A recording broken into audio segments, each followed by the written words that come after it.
Hi, welcome everyone. Welcome to Destined For More online show. It's so great to have you today, and I am just excited to bring you a special guest today.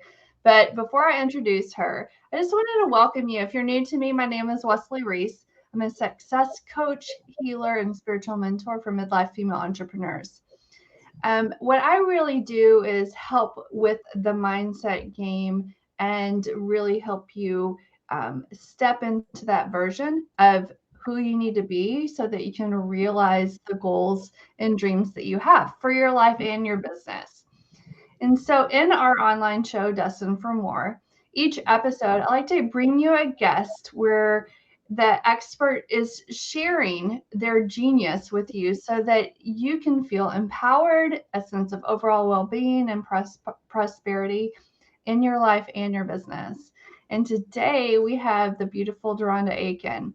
And she and I had the privilege of meeting through a new community that we are a part of and are growing together.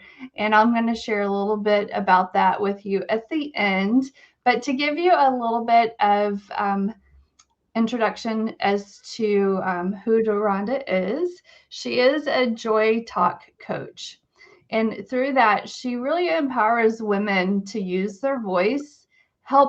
She helps them overcome their fears, their doubts about speaking up, and also speaking out. And she really helps them step into that greater leadership and be that voice to those that may not be able to have that for themselves. And so, Deronda, I would love if you could tell us and the viewers a little bit about what you do and what got you to where you are today. Sure, absolutely. Thank you for having me on today, Wesley. It's just such a pleasure.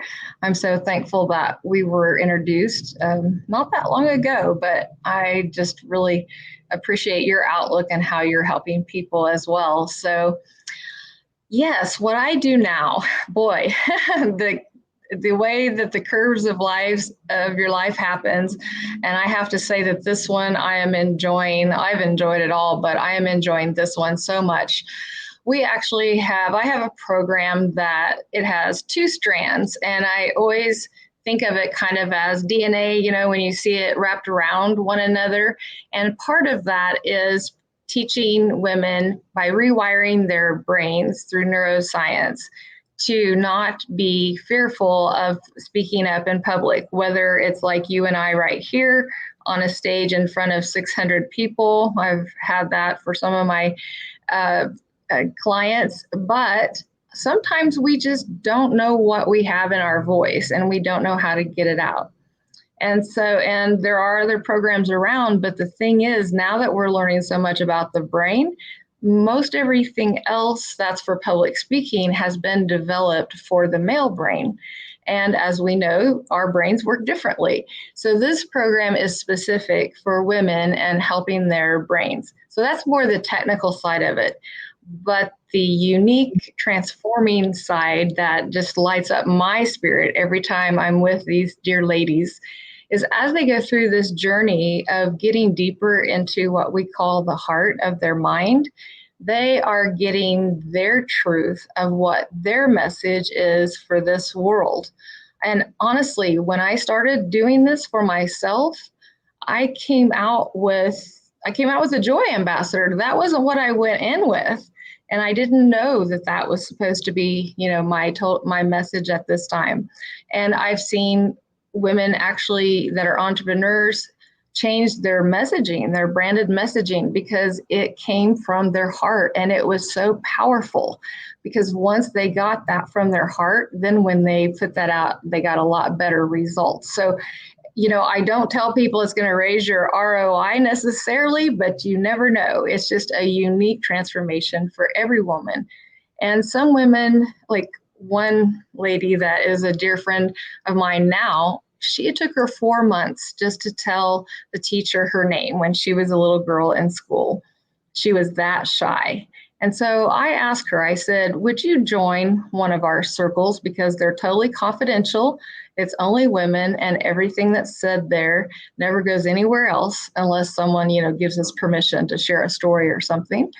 And she said yes, because she was trying to work on herself.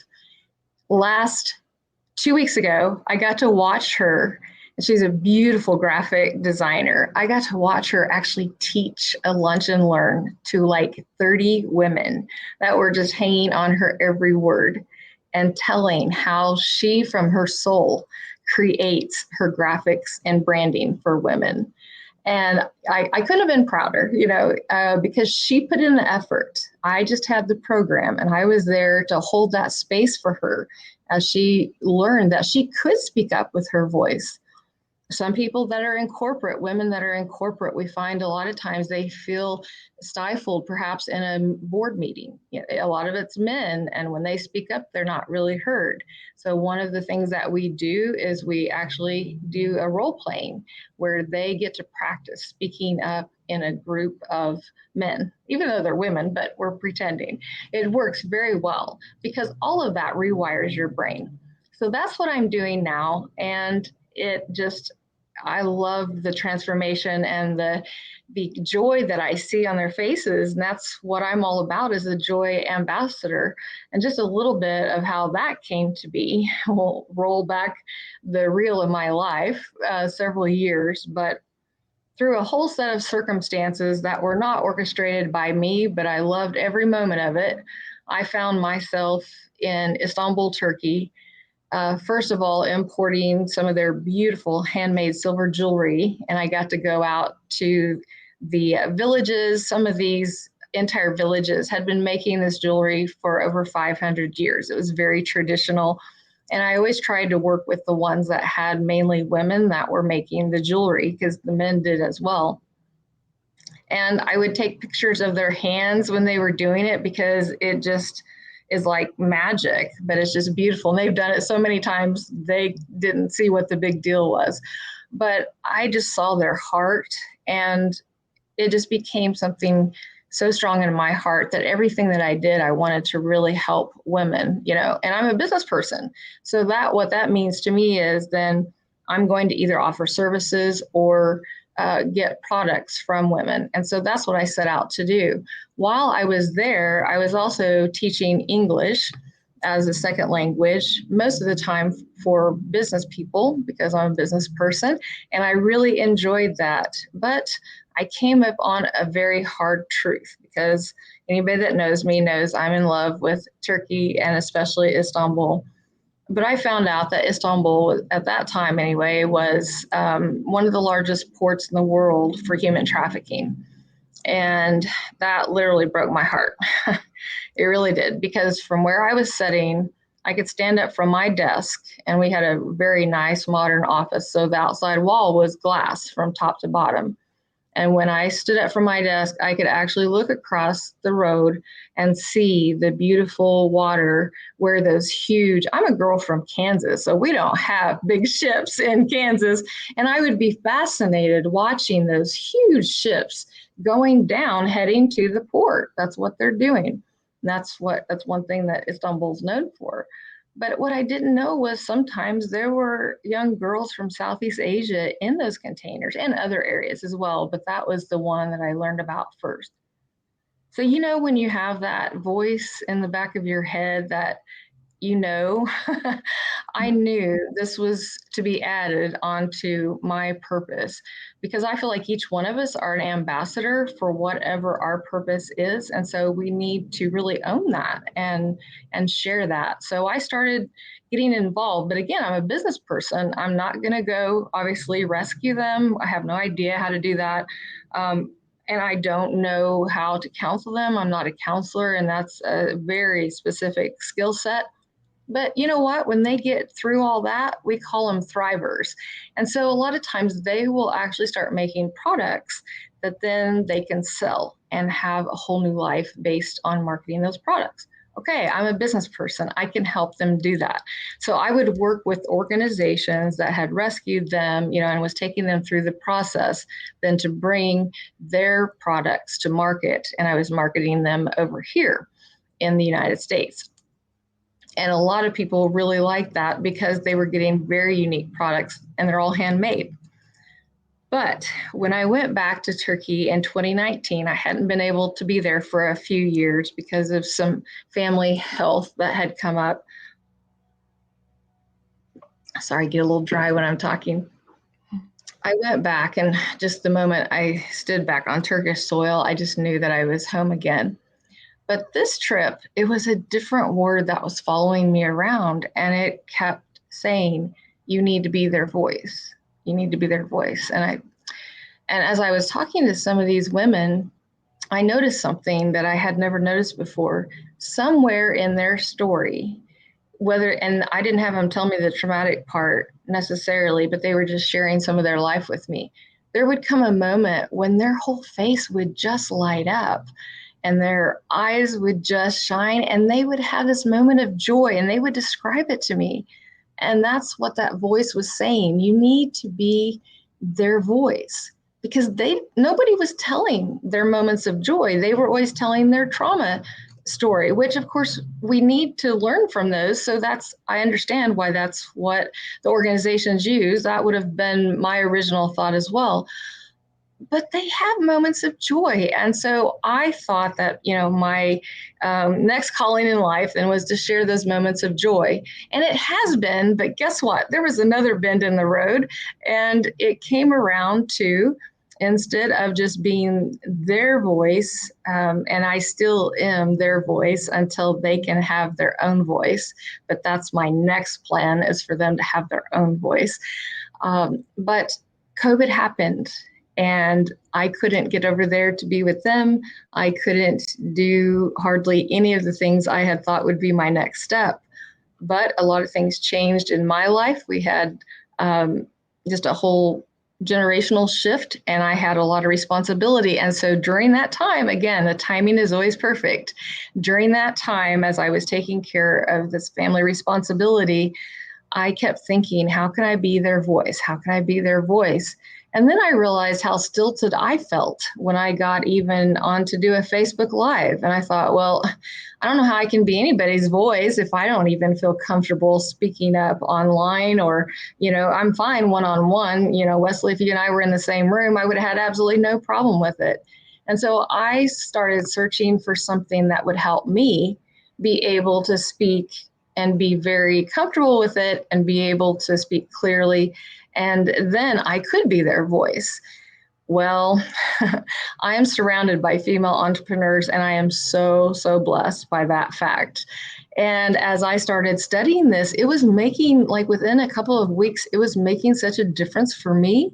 I thought, I'm going to go on and get certified in this whole process, because all these female entrepreneurs and corporate women that I know, the one thing that every human being, but especially when you're an entrepreneur and you want to really tell the story of your business and connect with people, public speaking is one of the biggest fears. There were speakers that you would be amazed because they get up on the stage and they just rock it. But guess what? They had to take a beta blocker before they got up there because their fear was so strong. So I got so excited. I started talking to my other female entrepreneurs, and that is where we circled back again. And that's how I got to the Joy Talks. So now not only do I get to be a voice for those that don't yet have their voice, but I get to help the ones that do have their voice find it and then share that message in many different ways. And that's some of the plans that I have in the future, that we are going to actually connect some of the women in Turkey to American women through Zoom. Isn't technology awesome? And actually have all of them find their voices together. So. That's so great. And it's such important work that you're doing. And I really appreciate you sharing and taking us back as to, what got you here today. And really, and it was, a journey that was profound for you, but it is, even as you were taking it into the last few years, just about how, as women in business and being able to speak up and share our thought leadership, it can be really challenging, especially, if you're just entering in the online space. and hitting that go live button, it can be terrifying. Terrifying. I mean, you can like have your fingers shaking. I did. That was me. Absolutely. That was me like, I don't know, 5 years ago. Right. And so it was it is a journey, and yes, it's part of um, that skill to build, but also that belief that you have something worthy of sharing. And I know you do deep work for that and be able to pull out at that soul level. So I so appreciate you sharing that. Um, I would love to hear how you help pull that soulful message out. Can you share a little bit about that? Sure, absolutely. The program that I was certified in, I used what they taught me, and then I also, because building joy is a big issue for me, a big goal, because I always had a lot of joy in my life until just a few years ago. And that's a whole nother avenue of a different story. But that's what brought me to be the ambassador of joy, is that I lost my joy and I had to figure out how to find it again. And I didn't have any tools. I realized I had nothing within myself of how to do that. So during that process, I learned also some neuroscience, different ways to actually build joy. And I'll tell just one geeky, I guess, information, but our joy neurons can actually grow. So if we deliberately build joy, we can build more joy into our lives because the neurons actually will grow. So while I was doing that, I started working with the women that were going through this 12-week package that I have, and we meet once a week, and they watch a video ahead of time. It's usually about an hour, hour and a half with a little bit of homework. And if you don't do it, I mean, you're an adult, it's up to you. But the more that you put in it, it's just like anything else. The more you put in it, the more you'll get out of it. And so when these women stand up there the first time, all they're going to give us is one sentence, and they've been asked, what do you believe? And one thing we do in our speaking circles, we support the women 100%. So I always tell them, if you tell me that you believe that the moon is blue, I'm still going to give you a standing ovation because that's part of the rewiring of your brain. It doesn't matter if I agree with what they believe or not. That's not what we're there to debate, if we agree on the same things. But so we start at something very simple, because doesn't everybody know at least 1 to 5 things that they believe? Whether it's about themselves, their family, life, humanity. I mean, it can be as big or as small as you want it. It can be from your own heart, or it can be where it encompasses the whole world. So we start with, because if you can't speak from your own heart if you don't even know where you're coming from. So that's the genius behind the I believe statements. It sounds so simple. It's like, really, this is our first lesson? Everybody's glad because they don't have to get up there and talk for 10 minutes. But it is so amazing because they can come alive and they can start feeling how that energy will support them when they're actually talking about the things that are directly from their heart. So we go from the I believe, and then we go deeper. And then what is the situation you would like to change in the world? If this was the last words that you could ever say to a group of people, and they're going to remember them as they walk out today, what would they be? That's really a question for all of us. Absolutely. But that's one of the things that we teach. So it's by going deep like that. Those are just a couple of examples, going back to the core of ourselves, that then we can build that into something that becomes a message that if we can talk for 5 minutes, we know what to say. If we can talk for 20 minutes, we know what to say. And so was that enough information on that? Because that's just kind of yeah, I was just curious, where do you start from? And that's really a great place, because I've been asked the same thing, I went through a speaking program last year, and one of the very first things that they said to share in the presentation was just a few of those. What do you believe? And it's a great way to connect. It's a great way to connect, whether they agree with you or not. They get to know more of who you are, which is so important when you're building this know, like, and trust factor, and connecting with someone on a deeper level. So that's so great that you shared that. I so appreciate it. Tell me about, I would love to hear some more results of some of the women that you have worked with. Okay. As far as, what they've experienced with their whole journey going through this, with empowering their voice.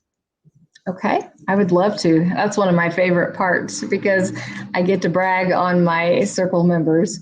So the first really big testimonial that we had right out of the gate, it was my very first circle that I led. And I didn't know it when we started the circle, but I knew the lady very well. She was an entrepreneur, and she had been picked for an award that was going to be given by our Chamber of Commerce here, and it was going to be attended by about 600 people. So not only was she going to get an award, but she was expected to give a speech. And she is an advanced writer. That was what her degree was in. And so as far as writing a speech, she felt perfectly comfortable in that part of it, but she didn't feel like that she knew how to have a polished and also how to get rid of some of those nerves. That's one thing I was going to say. Like even today, when I was getting ready to hit that button with you, you get that surge of energy that, we used to think of it as fear, but I knew what it was. It was like plugging me into an electric socket so that I could have the power to actually say what I need to say today, and it'll be responded to in how it should be. So when we got done with that package of time, where did it go? Oh, you're good. I see you. Okay, I lost you somewhere. Well, okay. Can you hear me? I apologize. Yes. For some reason, something popped up. Okay. And so she told me then about the speech. And I said, well, go ahead and do a couple run throughs and upload it into our site because it's secure and we can all take a look at it. And so we did. And we never make a criticism of anything. What we do is encourage to do it maybe a little bit differently. And so I said, well, did you notice on this one part, I just mentioned something. She said, yes, I did. I noticed that. And so and here's what the great end of that story was. The mayor was there, 2 generations of the founders of a big bank, all the bigwigs, you might say, in a city were there. And her speech actually blew everybody else away. I didn't know this until just the other day, but she was getting many comments from the people that had attended that she had the best speech. But the other speakers came to her and told her that she had the best speech of the night. So they have a picture of me where, I'm like taking pictures of her while she's standing on the platform and telling. And I could tell when she was using the techniques that she had learned. And it was just fabulous. I don't know how I could ever top that one. And of course, again, it's always back to her effort and what she put into it. But another one that's kind of interesting to me, because this is not a journey that I would necessarily expect. So I also have corporate people that want to come in because it's considered leadership development is really what it is. And so I have some corporate people that come in, and so they don't really have the same goal perhaps as an entrepreneur that's wanting to get her branding message out. That's not what they're looking for. So it becomes either a very personal journey for them, just what am I about actually more, rather than, their business. And so this was really neat. This last circle that we had, when it first started, the lady was in a tech company and actually worked remotely. So it doesn't really seem like she would have too many opportunities to use speaking, although remotely you can speak as well. But, and she said, really, I don't know what I want, but she wanted to go through this process because she felt like it would give her what she needed. Well, she got bit by the speaking bug somewhere along the line. And in the tech world, there's not very many women speakers actually that go on big stages. And so she came back from a conference all fired up. And she was like, they said that they actually need more women speakers in the tech world. And I said, well, there you go. You've been looking to see what you needed to do. Well, before that could even happen, at her job, they offered her not quite a full-time job, so she had to do it in addition to her job, but she likes a challenge. And they're flying her all over the country, where guess what she's doing? She is speaking and she is training, like all up and down the East Coast. And she's gone probably about every other week. And they said as soon as that is big enough, that will become her full-time job. So from not even knowing what she wanted, but she just knew she wanted to improve herself, it actually swung her into a totally different way in her business, in her job, in her corporate job. And she really, is very excited about that opportunity that opened up for her. That's so great. That is so great. Thank you for sharing those two different stories so that people can get an idea of, it's not just for entrepreneurs that want to develop their thought leadership. It could very much be for the corporate professional that needs to develop that skill for what they're currently doing or whatever their professional ascension ladder may be. So that's fantastic. So thank you for sharing that. As we wrap up, I wanted to share with everyone just a little bit about, whether you are looking to discover your story at your core, at that soul level, and really begin to develop your voice for sharing it.